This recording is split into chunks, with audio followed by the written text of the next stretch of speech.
रावण बुद्धिमान था, ऋषि पुत्र था, पंडित था, वेदों का ज्ञाता था, देवाधिदेव महादेव का भक्त था, उन्हें अपना गुरु मानता था। फिर क्या कारण था कि उसका और उसके पक्ष में खड़े कुल कुटुंब का विनाश हो गया?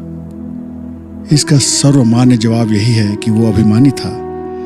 पर केवल अभिमान के कारण व्यक्ति का ज्ञान और विवेक खत्म नहीं होता। उसके पतन के और भी कारण थे, जो आपके हमारे जीवन में भी दिखाई देते हैं, जिसके कारण हम गलत निर्णय लेकर अपना नुकसान करते हैं। अभिमान के अलावा रावण को अपनी शक्ति के विषय में अति आत्मविश्वास था। उसे लगता था कि अपने तप बल से उसने वो सब हासिल कर लिया है जिससे उसे पराजित कर पाना नामुमकिन है। और इस भाव के चलते वो चाहता था कि संसार की जितनी भी शक्तियां हैं वो उसके गुलाम बनकर रहें, उसके सामने सर न उठा सके। और इस सर्वविजयी होने की महत्वाकांक्षा के कारण उसने सबको चुनौती देना शुरू कर दिया। सवाल उठता है कि रावण जैसा ज्ञानी ब्राह्मण आखिर राक्षस राज या राक्षस रावण क्यों कहलाने लगा? इसलिए कि जब देवताओं को हराना हो, ऋषि मुनियों की योजना और साधना को पराजित करना हो, तब उन्हें सात्विकता से या ब्राह्मण रहकर तो कभी नहीं हराया जा सकता। नीचता के सागर में उतरकर विवश किया जा सकता है। और तब उसने आसुरी वृत्ति को, नकारात्मक शक्तियों को साधना शुरू किया। इसलिए उसकी वृत्ति राक्षसी हो गई। और इस वृत्ति का काम यही है कि राह में कोई भी बाधा बने उसे चाहे जैसे हटा दिया जाए। उसके अलावा कोई दूसरा सुखी ना होने पावे। यदि सामने वाला सुखी और निश्चिंत हो जाएगा तो वो उसे क्यों स्वीकारेगा? उसे कष्ट में, दुख में, तनाव में रखो तब वो अधीनता स्वीकार करेगा। और इसके लिए जिस हद तक नीचे जाना पड़े जाया जाए। उसकी इस वृत्ति के पोषक थे खरदूषण, मारीच, सुबाहु, शूर्पणखा। किंतु विभीषण उसके सगे भाई होने के बावजूद भी उसकी इस अनीति और अन्याय के साथी नहीं बने। रावण अपने कर्मों से राक्षस बना, जन्मजात राक्षस का कुल नहीं था।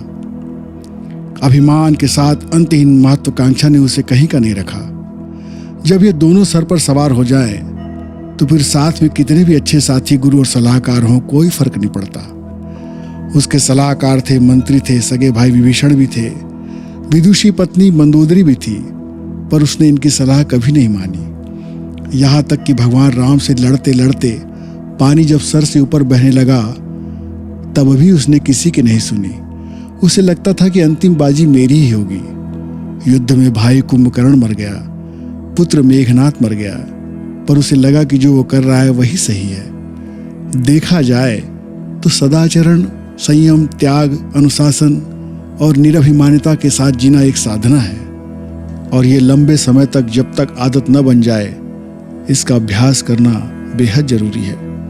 कुंभकर्ण जान गया था कि जीवन भर भोग विलास और राक्षसी भोजन ग्रहण करते रहने से एक बार में सात्विकता और संयम नहीं आने वाला।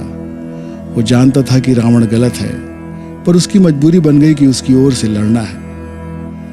वो जान गया था कि इस देह को सहेज कर किया भी क्या जा सकता है। इसे तो किसी तपस्वी के हाथों सौंप देने में ही भलाई है।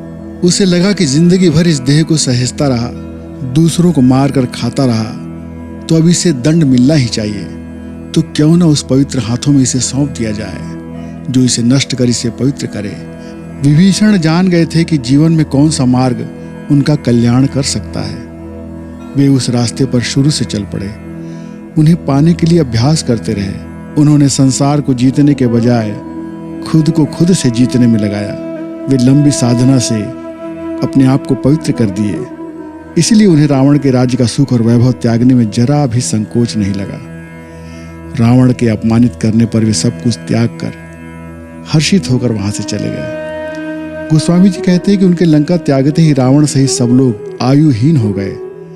जब हमारे जीवन से अच्छे मित्र, सलाहकार और सद्गुरु हट जाएं, तो समझना कि अब दुर्गति तय है। रावण एक बार भी अपने आराध्य गुरु भगवान शिव से जाकर सही गलत नहीं पूछता। वो उनसे अपनी लड़ाई के लिए ताकत मांगता है। वो जो चाहता है उसे पूरा करवाना चाहता है। अपने परिजनों के मर जाने के बाद भी वो सलाह नहीं मांगता है तो बस यही कि हर कोई उसके अनिति और अन्यायपूर्ण काम का समर्थन करे, उसकी लड़ाई में सहायक बने। उसने मारीच के सामने शर्त रखी कि तुझे सोने का हिरण बनकर सीता जी को मोहित करना है, श्री राम को भटकाना है। यदि वो ऐसा नहीं करता तो रावण के हाथों मरता। तब मारीच ने विचार किया कि जिंदगी भर गलत काम का साथ देकर मैंने अपने जीवन को बर्बाद किया, अब अपनी मौत को क्यों निरर्थक करूं। तब उसने निश्चय किया कि एक अन्यायी के हाथों से मरना अच्छा है भगवान के हाथों मरना। कहने का मतलब ये कि जब लगे कि जीवन में सार्थक कुछ भी नहीं किया, केवल अपने मतलब को महत्व देता रहा, तब शरणागति और त्याग ही उस मानसिक कष्ट से मुक्ति का उपाय है। पैसे इकट्ठे करने में, साधनों को इकट्ठा करने में, मान सम्मान पाने के पीछे में हम भागते भागते न जाने कितनों को रौंदते आगे निकल जाते हैं, किंतु वहां पहुंचकर एक खालीपन ही महसूस होता है। तब लगता है कि चैन और सुकून कैसे मिले, मरकर या खुद के भीतर के रावण, कुंभकर्ण, मेघनाथ और सोने की लंका को छोड़कर। इसलिए गोस्वामी तुलसीदास जी कहते हैं, तात स्वर्ग अपबर्ग सुख धरिय तुला एक अंग, तूल न ताहि सकल मिली जो सुख लो सत्संग। हे तात, स्वर्ग और मोक्ष के सब सुखों को तराजू के एक पलड़े पर रखा जाए तो भी ये सब मिलकर दूसरे पलड़े पर रखे हुए उस सुख के बराबर नहीं हो सकते जो क्षण मात्र के सत्संग से होता है। इसलिए हे मन, भज मन राम शरण सुखदाई, भज मन राम शरण सुखदाई।